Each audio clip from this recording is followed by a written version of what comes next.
రాష్ట్రంలో స్థానిక సంస్థల ఎన్నికల నగారా మోగింది. స్థానిక సంస్థల ఎన్నికలకు షెడ్యూల్ రిలీజ్ చేసింది రాష్ట్ర ఎన్నికల సంఘం. మొదట ఎంపీటీసీ, జెడ్పీటీసీ ఎన్నికలు 2 దశల్లో జరగనున్నాయి. తర్వాత పంచాయతీ ఎన్నికలు 3 దశల్లో నిర్వహిస్తామని ప్రకటించింది స్టేట్ ఈసీ. ఇక 5749 ఎంపీటీసీల స్థానాలకు ఎన్నికలు నిర్వహిస్తామంది. మొత్తం 565 ఎంపీపీలు, జెడ్పీటీసీలకు పోలింగ్ జరగనుంది. ఇక 12773 పంచాయతీలకు ఎన్నికలు నిర్వహిస్తామంది స్టేట్ ఈసీ.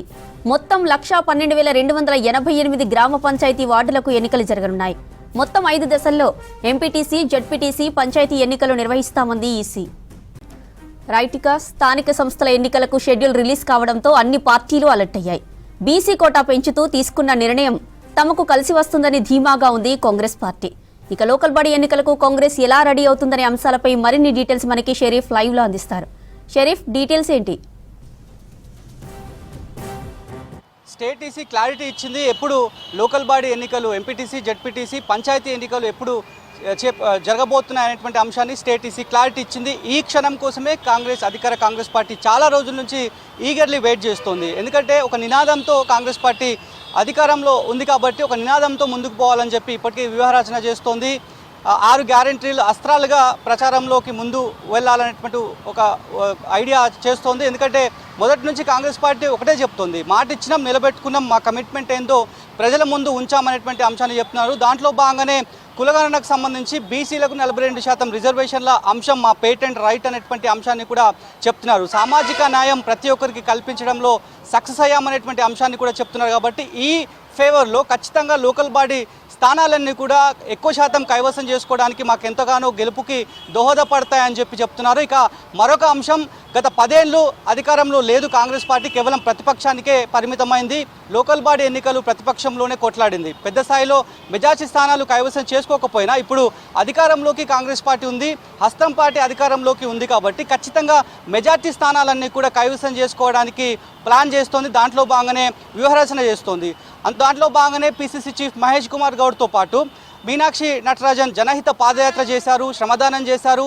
అంతకంటే ముందు సీఎం దఫల వారీగా ఆయా జిల్లాలకు సంబంధించినటువంటి ఇన్ఛార్జ్ మంత్రులు ఎవరైతే ఉన్నారో వాళ్ళతో ప్రతిసారి రివ్యూస్ కండక్ట్ చేశారు. గ్రౌండ్ జీరోలో ఎట్లా ఉంది, లోకల్గా సంక్షేమ పథకాలు ఏ మేరకు అందుతున్నాయి, ఎట్ ఏ టైం ఎలక్షన్స్ వస్తే కనుక ఎట్లా ఉంది, జనాల మూడ్ ఎట్లా ఉంది అనేటువంటి అంశాలపైన గ్రౌండ్ జీరో నుంచి పూర్తి స్థాయిలో రూట్ లెవెల్ నుంచి అన్ని డీటెయిల్స్ తీసుకున్నారు. తీసుకున్న తర్వాతనే ఎన్నికలకు వెళ్ళాలనేటువంటి ఉద్దేశంతో అధికార కాంగ్రెస్ పార్టీ భావించింది. దాంట్లో భాగంగానే స్టేట్ ఈసీ కూడా షెడ్యూల్ని ఖరారు చేసింది. కాబట్టి ఇక పూర్తి స్థాయిలో ఎన్నికలకు తాము సిద్ధంగా ఉన్నాము, ఎక్కువ శాతం సీట్లు గెలుచుకోవడానికి మా దగ్గర ప్లాన్స్ ఉన్నాయనేటువంటి విషయాన్ని పీసీసీ చెప్తోంది. మరోవైపు గ్రామ, మండల, జిల్లా కమిటీలన్నింటినీ కూడా అనుసంధానం చేసి పీసీసీ పెద్దలు వాళ్ళకి కోఆర్డినేటర్గా ఉంటారు. ఇప్పటికే పీసీసీ అబ్జర్వర్లను నియమించారు. జై బాపు, జై భీమ్, జై సంవిధానికి సంబంధించినటువంటి ఒక ఇనిషియేటివ్ని కూడా తీసుకున్నారు. దాంట్లో భాగంగానే శ్రమదానం తీసుకున్నారు. అక్కడక్కడ ఆయా జిల్లాల్లో మీనాక్షి నటరాజన్తో పాటు పీసీసీ మహేష్ గౌడ్ నైట్ బస చేశారు. స్థానికంగా ఏ సమస్యల పట్ల ప్రజలు అవగాహన ఉన్నారు, ఏ సమస్యలను పార్టీ దృష్టికి అట్ ది సేమ్ టైం ప్రభుత్వం దృష్టికి తీసుకొచ్చే ప్రయత్నం చేశారు. జనహిత పాదయాత్రలో కిలోమీటర్ పొడవునా నడిచినటువంటి పాదయాత్రలో చాలామంది నాయకుల దృష్టికి స్థానికంగా ఉన్నటువంటి ప్రజలంతా కూడా తమకు సంబంధించినటువంటి సమస్యలన్నింటినీ కూడా తీసుకొచ్చారు.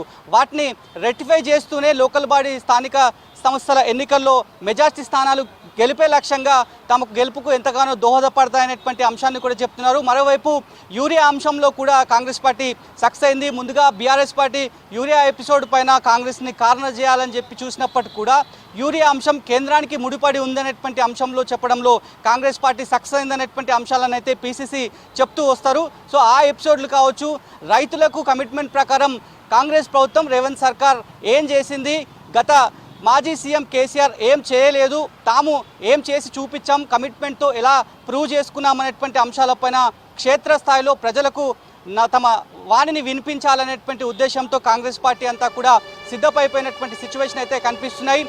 దఫల వారీగా ఈ ఎలక్షన్స్ జరగబోతున్నాయి. దానికి సంబంధించి కాసేపటి క్రితమే స్టేట్ ఈసీ షెడ్యూల్ని ఖరారు చేసింది. కాబట్టి వాటికి సంబంధించి గత కొన్ని నెలల నుంచే కాంగ్రెస్ పార్టీలో ఇంటర్నల్గా జరిగినటువంటి సమావేశాల్లో కూడా లోకల్ బాడీ ఎన్నికలే గెలిపే లక్ష్యంగా తమ కార్యాచరణ ఉండాలి, కార్యకర్త దగ్గర నుంచి పెద్ద లీడర్ వరకు కమిట్మెంట్తో, కోఆర్డినేషన్తో, అనుసంధానంతో పనిచేస్తేనే అనుకున్న స్థానాలు, మెజార్టీ స్థానాలు తమ కైవసం చేసుకోవడానికి వెసులుబాటుగా ఉంటుందనేటువంటి అంశాన్ని ఇంటర్నల్ పార్టీ మీటింగ్స్ ఎప్పుడు జరిగినప్పటికీ కూడా ఆ అంశాలను పార్టీ పెద్దలు గ్రౌండ్ లెవెల్లో ఉన్నటువంటి నాయకులకు ప్రతిసారి బ్రీఫ్ చేసినటువంటి పరిస్థితి.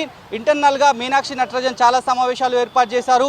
ఆయా డీసీసీలకు సంబంధించి మాత్రం ఇదొక రెఫరెండంగా ఉండేటువంటి అవకాశం కనిపిస్తోంది. ఎందుకంటే డీసీసీల పాత్ర చాలా కీలకంగా ఉంటుందని చెప్పి గుజరాత్ సమావేశంలో ఏఐసిసి మెగా కాన్క్లేవ్లో కూడా ఖర్గే చెప్పారు, చాలా క్లారిటీగా చెప్పారు.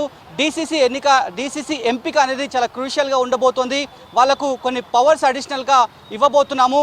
టికెట్ ఎవరికి ఇవ్వాలి, శాసనసభ టికెట్ ఎవరికి ఇవ్వాలనేటువంటి ఒక డెసిషన్ మేకర్గా త్వరలో డీసీసీలు ఉండబోతున్నారనేటువంటి అంశాన్ని కూడా చెప్పారు. కాబట్టి ఇప్పుడు మన తెలంగాణలో డీసీసీల నియామకం ఉండబోతోంది. కాబట్టి వాళ్ళకి లోకల్ బాడీ ఎన్నికల గెలుపు అనేది ఒక రెఫరెండంగా ఉండబోతోంది. ఒకవైపు ఛాలెంజింగ్గా కూడా ఉండబోతోంది. మరోవైపు రాష్ట్ర వ్యాప్తంగా పలు జిల్లాలకు ఇన్ఛార్జ్ మంత్రులను నియమించారు.